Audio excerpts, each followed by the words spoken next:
Just ahead on American Black Journal, legendary rapper Snoop Dogg is here to talk about his latest entertainment venture, a stage play that's coming to Detroit. Plus, award-winning author Quincy Troupe on the evolution of the African-American voice. Don't go anywhere. American Black Journal starts now.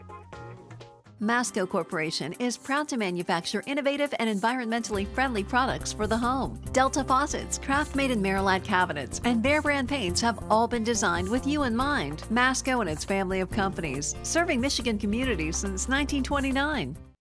For nearly 100 years, Ally has been a part of Detroit, and we give back by volunteering and donating in our community. We have a commitment to diversity and increasing economic mobility in our hometown. At Ally, we're dedicated to doing it right every single day.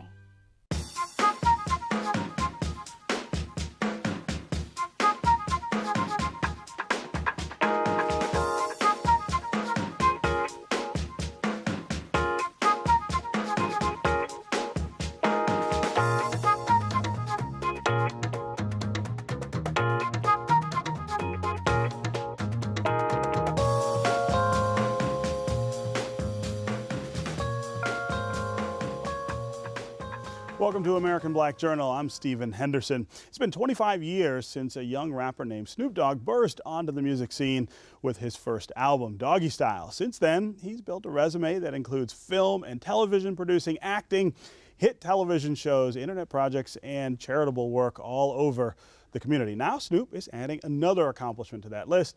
He's making his theatrical debut in a stage musical titled Redemption of a Dog.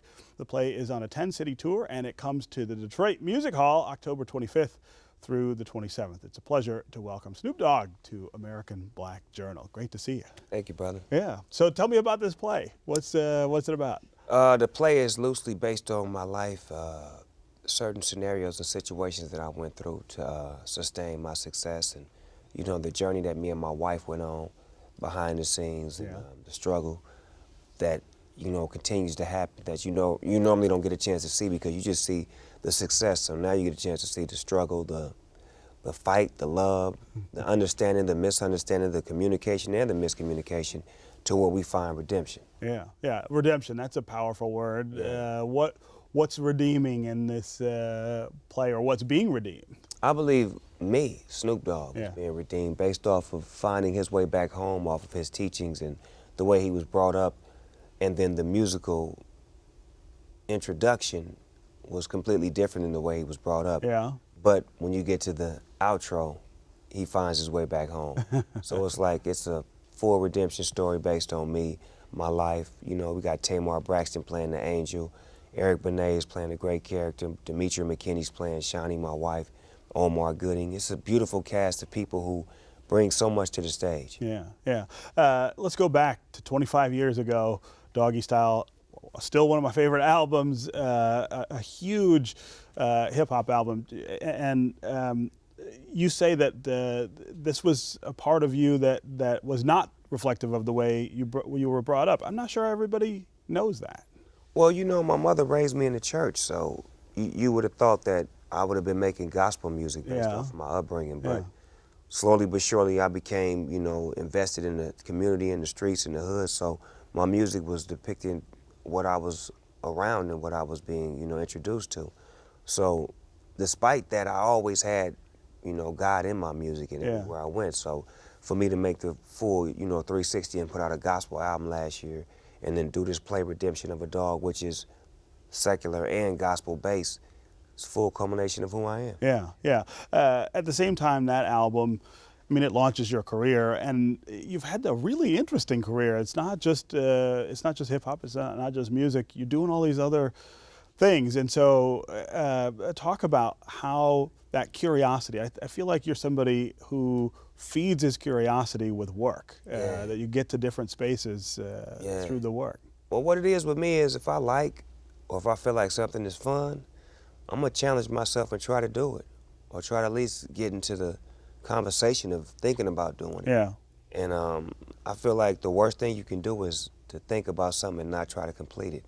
So I try to complete every thought that I have, and sometimes it's strange and it's crazy, to do a game show, then do a show with Martha Stewart, to do a show based off of animals, to do a football show, to just keep doing things that make me feel good. If it feel good to me, it must be good for me. Yeah, right. I want to talk a little about the time that Doggy Style came out and the kind of rap that was going on back then. Some of the things you all were talking about are back with us now, especially with regard to the police. But the reaction back then was really different than it is now. Now we see videos of the police doing things to black people that for a long time people didn't believe happened. African Americans, of course, have always known about that history. But back in the 90s, a lot of the rap that was coming out at that time was trying to call attention to it, and you got in trouble for saying. We was trying to warn the public about what we were dealing with, and we were being bashed for it and criticized for telling the truth. And now, in 2018, if you play some of those records from the 90s and the 80s, they telling you exactly what's happening right now, based off of a foresight and an overview of what was happening then, that it was going to continue to happen. But I believe that, you know, music is the best form of, you know, bringing people together. Because without hip-hop, you wouldn't have different races in different countries involved with the genre of hip-hop and loving it and appreciating it and having one accord. So to me, music is the key to ending all of this negative in the world, you know what I'm saying? Because it brings everybody together. When I do concerts, I look in the crowd. It's never just all black people. It's never just all white people. It's people in general. Yeah. How has hip-hop changed in 25 years from when you started to now? I think hip-hop is a business now. It's multicultural. It's communication. It's understanding. It's love. It's escape. It's understanding. It's all of what rock and roll used to be, and then some. You also have always been a strong advocate of legalizing marijuana, decriminalizing marijuana. We have an initiative on the ballot here in Michigan. Oh, you do? In November to legalize recreational. Oh, you do? So you do? Yes, we do. Talk about why you think that's so important. Medically. I mean, medically, I feel like it's important, not for the aspects of just enjoying it recreationally, but medically. You got to look at what it does for people who have seizures, who have cancer, who have diseases that are incurable, or you really don't have too many cures for them. This is a way to treat those. Chemotherapy, all of those things. I've dealt with people who had cancer and felt like, you know, chemotherapy was the worst thing in the world until they had some edibles, or they smoked a joint, or they had some sort of medical marijuana to ease the pain and help them through it with less side effects. See, that's the key, is the side effects. When you take all of those pills and all of that, the side effects may be death, the end result. I ain't met nobody that died from smoking weed. I'm still trying to meet one right now. Have you? It doesn't happen, right? I'm just saying, I've seen people die from smoking cigarettes, alcohol. Never, ever has anyone died from smoking weed, as far as I can recollect. Yeah. At the same time, the war on drugs has really devastated communities like the one that you're from, the communities like the one I'm from here. Yeah, because what they did was they took some of these drug dealers, so they call them, to jail. And then they legalized some of these same drugs they took them to jail for. And to me, these were Fortune 500 businessmen, because they was running a business with no knowledge, no schooling, no nothing, and they was doing a great job. So now you push them out, and then you make it legal, and then you don't let them out. This is America. You've also been somebody who has, from time to time, talked about politics and culture in the society. Where do you think we are right now? I mean, there's a lot of heated discussions going on about the president, about the things that he says. And he's doing what he want to do. He is doing what he wants to do. He running the White House like, I can't even say what I want to say, but he running it like that word that we don't like to be called. He running it just like one right now, as far as like everything he's saying and doing, how he mocked homegirl for the accusations that she made towards him. That's just disrespect, to mock somebody who said that they've been done. And then a few days later, forget what she talking about. He's elected. He's in office now. Let's roll on with the show. Back to monkey business. Do you think that hip-hop today reflects some of that, some of what's going on, some of what people are concerned about with what's going on? Is that changing music? You know what's going to happen, and you probably don't hear me or believe me right now, but the next two presidents, probably not this one, but the one after, is going to be hip-hop, bred, born, You think? based, loved. Huh. Obama was close as it's going to get. Right. And he older than us. Yeah. So imagine when there's somebody who is my age that's in office, that was raised off of hip-hop, that was born and bred off of loving people and having a real love for life and understanding that hip-hop brings people together. And when they get in office, they're gonna represent it the way it's supposed to be represented. Donald Trump representing the way he's supposed to. He's a businessman. Right. You're supposed to be shrewd when you're doing business, but he's a president as well, but he's a businessman, so he's handling this like a business. Yeah. You had some pointed things to say about Kanye West, who's come out and been very supportive of Donald Trump. He's been in town in Detroit lately, working with Dan Gilbert. Really, is that? I mean, when you working with him, that's what I called him when he was working with Trump. That's Uncle Tom, because he's going against the system, and you right there with him. Like, there's no other way to explain it. But working with Dan Gilbert and all that, that's beautiful. I love what Dan Gilbert represents. I love that. But I'm saying, as far as when he represents with him, that's Uncle Tom. Ain't no doubt about it. Yeah. Does it concern you to see other African Americans lining up, saying that Trump is I ain't saying none. There's a couple here and there, right? Well, we want to trade them on the race car trade. We want to trade Kanye and whoever else that's riding with Trump. We want to get G-Eazy, Post Malone, Jimmy Kimmel. Who else do we want that's white, that's half cool? Yeah. You mentioned Post Malone. I hadn't heard much about him until a couple weeks ago. My kids, I was driving them in the car, and they said, kids, right, have no racial barriers, right? And he's a white rapper, and he dope. But one of the questions I had for them, and I'll ask you the same thing, he uses the N-word. Yeah, because I guess you okay with that? Ain't nobody else saying nothing, so why can I say something?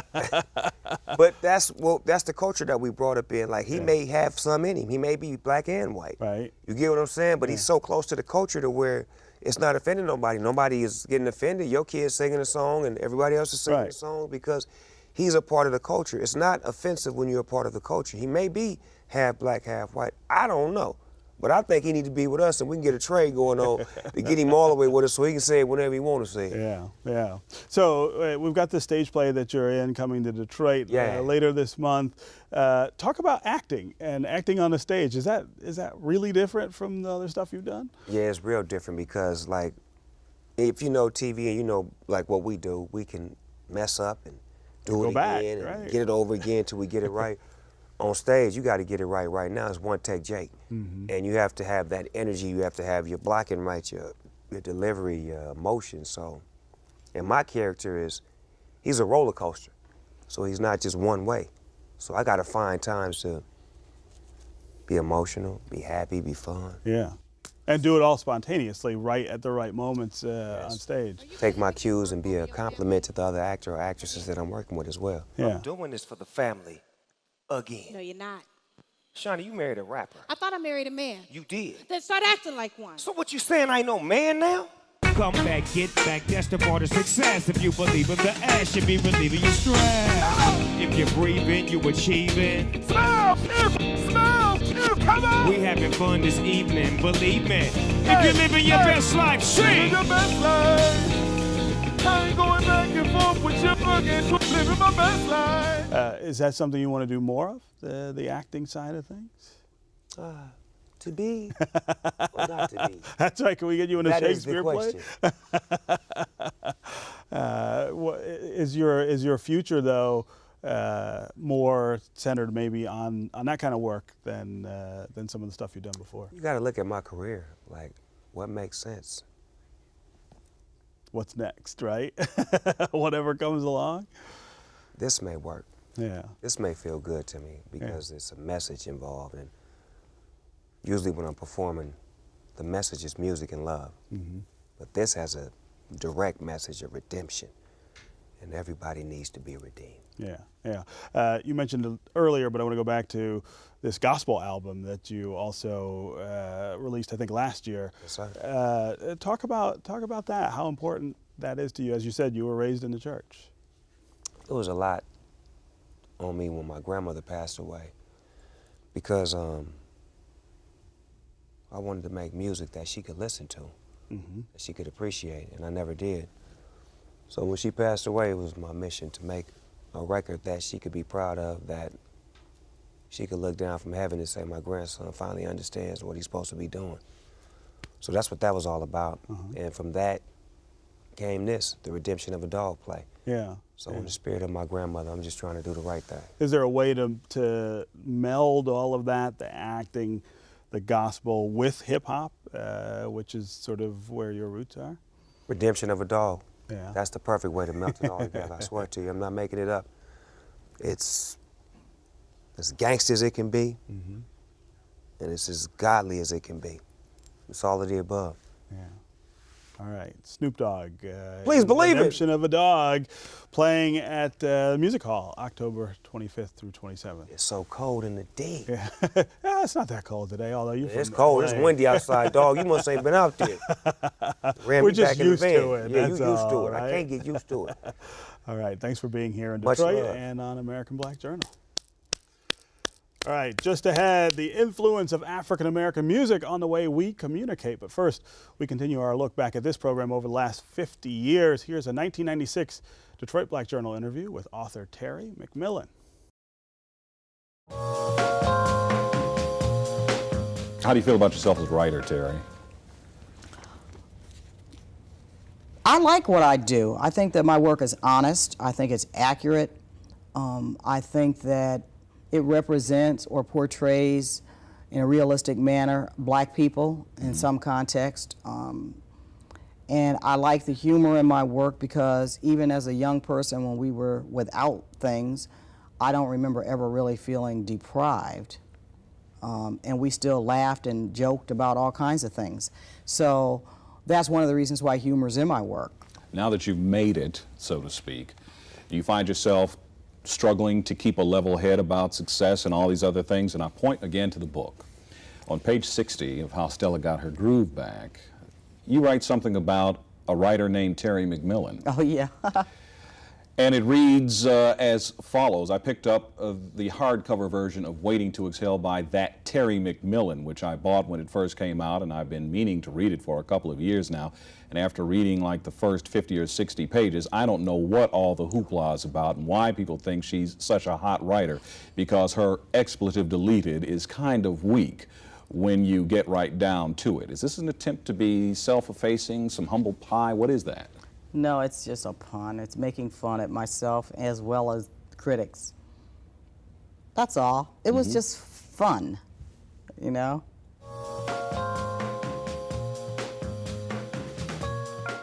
The influence of the church and music on the African-American language is the subject of a literary artist in residence program presented by the Charles H. Wright Museum and the Detroit Institute of Arts. This workshop is led by poet and award-winning author Quincy Troupe. He's widely known for co-writing the autobiography of legendary trumpeter Miles Davis. I'm pleased to have Quincy Troupe as my guest today. Welcome to the show. Thank you. Yeah. Let's talk about this workshop. Okay. The influence of church and music on African-American language. I'm somebody who's really interested in that because as a writer, I think of what my own influences are. Music is far more influential on me than other writing oftentimes is. And I think that's true for cultural reasons. And I assume that's one of the things you'll be talking about at the workshop. Yes. Yeah. You know, I grew up in the church. I grew up in the church in the First Baptist Church in St. Louis, Missouri for the first 13, 14 years of my life. And I sang in the choir. Grace Bunbury was my choir director. She was the first choir director I had. And then Ollie Wilson came after her. And so I was in the church all day long every Sunday, singing, going to Sunday school and going to that, and then going to BTU and all the evening services and all that, because my grandmother. Yeah. My grandmother was president of the Flower Club. Yeah. So she took me every Sunday. And so, you know, I got into the church and got into the ministry of Reverend Bracey and the whole idea of the culture of the church. And so when I started to write, I studied all these forms. I studied haikus, the villanelles, the sestinas, and all that. And that were good for me. It was good for me structurally. Right. The blues. Right. And then I started going to the blues forum, and then I started thinking about my experience in the church, you know, about how that language worked, and how the language of the minister and that call and response antiphony between the congregation and the minister and the deacons and everybody in the choir and all that. And I tried to get that into my poetry. That, and then later I tried to add jazz and blues and rock and roll and all of that, because we are Americans. We are Americans culturally. I'm an American culturally. I'm African American, but I'm American. You know, and so I wanted all that in my poetry, in the language. Yeah. So people who attend the workshop, what do you want them to take away from it? I want them to take away that is an important ingredient in the United States, in the United States. You know, that all of that. Some people don't talk about it. They want to talk about the villanelle. Right, or the sestinas, or they teach that, but that's a European form. It's a European form. I am arrogant enough to think, and confident enough to think that our forms are as good and or greater than European forms, or Chinese forms, or Japanese forms. And so I want them, my students and the workshop members, to understand what that is and put that in their work as American poets, and or, you know, trying to be American poets. I want them to understand that it's a very important, great tradition. I grew up down the street from Chuck Berry. You know, Chuck Berry used to drive by every Sunday and shock all the old black ladies in his Cadillac, playing rollover Beethoven. You know, and sitting in the car with his red-haired wife. You know what I mean? She was black, but she was red hair, and she'd be driving an open Cadillac. And the old ladies going to church, they would stand out there and wait for him. They wouldn't catch the bus to go to church. Until he went by. So finally he'd go by, and then they say, oh, that Chuck Berry, you know, he's so crazy. He's so crazy. Then they get on the bus. You're also working on some other stuff in town. Talk about what that is. Yeah, I got to look at the piece of paper. Yeah, that's okay. I'm going to do a talk about James Baldwin and Miles at the Source, and that's on Sunday, October 14th. Source Bookseller in Midtown. Yeah, Source Bookseller. Yeah, that's Sunday, and then I'm on the 16th. I'm going to do The Pursuit of Happiness. I'm going to talk about that film because I wrote the book, and so I'm going to talk about that film and the film and the book and all that. Miles and Baldwin. So that's, you know, two of my favorites right there. Talk about the partnership, I guess, you see between the two of them. Well, you know, Miles and Baldwin. I'll tell you the story they told me. So that way, I asked him how did y'all get to be so close. You know, and how did y'all get to be so close? And Miles first told me to go and talk to Baldwin because he was a good friend of his. I knew he was a friend, but I didn't know he was a close friend. So I go and talk to Baldwin down in, he was really sick down in St. Paul de Vence, France. And I'd gone over to interview people for the Miles, the autobiography. And so I go down and talk to Jimmy, and I said, well, how did this come about, man? How did you? He said, well, so Jimmy talked, well, you know, Quincy, you know, we were the only two really dark people in the set. You know what I mean? Harry Belafonte was there, but he was light-skinned, so they liked him being there. So Miles and I were the only two real dark guys there. And so we got to be friends.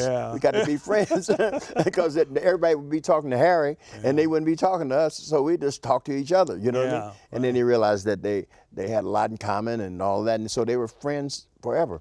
So I also want to ask you about Miles' story and the way it gets told. You're working on a project that will tell that story a little better than we've had in the past. Yes. I'm working on the people that did the Hurricane.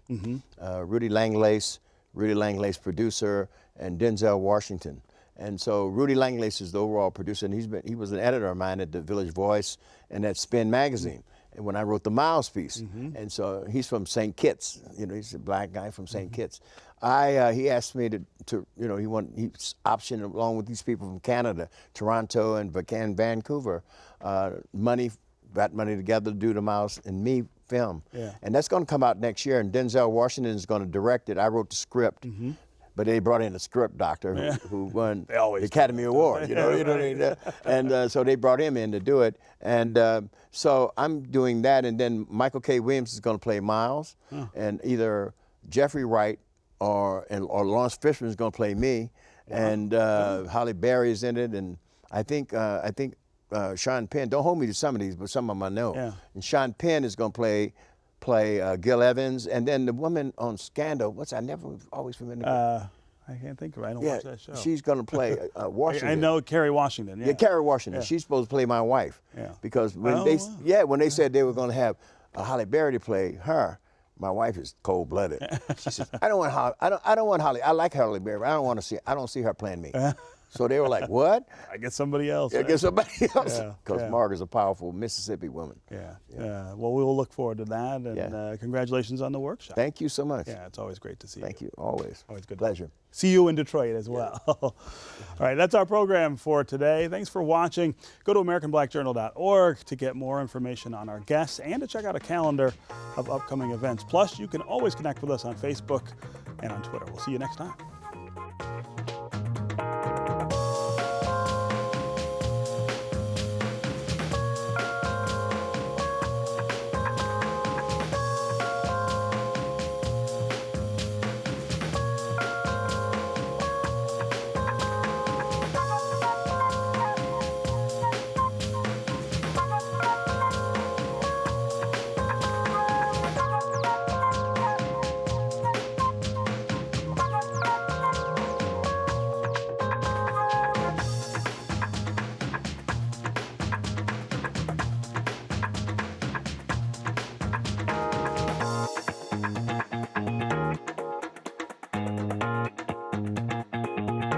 Masco Corporation is proud to manufacture innovative and environmentally friendly products for the home. Delta faucets, craft-made in Maryland cabinets, and Behr brand paints have all been designed with you in mind. Masco and its family of companies, serving Michigan communities since 1929.